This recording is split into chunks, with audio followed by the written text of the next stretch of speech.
Mga kandidato sa BSKE, simbahan, PNP asin iba pang law enforcement agencies nagkondusir ng Unity Walk para sa malinig, matuninong asin patas na eleksyon sa Oktubre. Uyan report ni Chris Novello.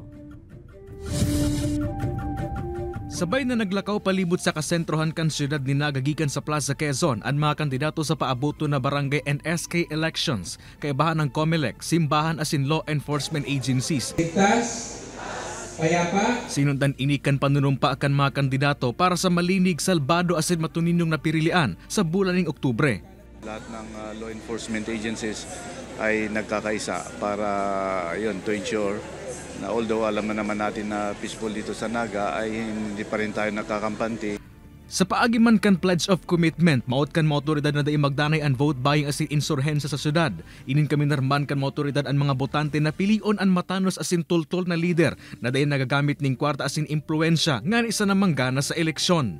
Kaya po ngunyan, magtarabang-tabang po kita para maging malinig, ligtas, matuninong asin mapayapa ang barangay at sangguniang kabataan election 2023. Nagdala man ang COMELEC na isa sa buot asin uutubon kan mga kandidato ansay ng sinumpaan kasabay kan pagsunod sa mga rules and regulations ngunya na election period. Ngayon, laylo muna kayo, hindi pa campaign period. Focus tayo sa campaign pag dating ng campaign period.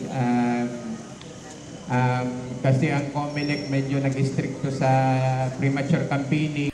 Nagtapos ang aktibidad sa sabayan na pagpapalibre ng mga salampati como simbolo ng pagkakasararo para sa malinig, patas asin matuninong na pirilian. Kaibanan si Carlo Abunita, Chris Novello, Balitang Bicolandia.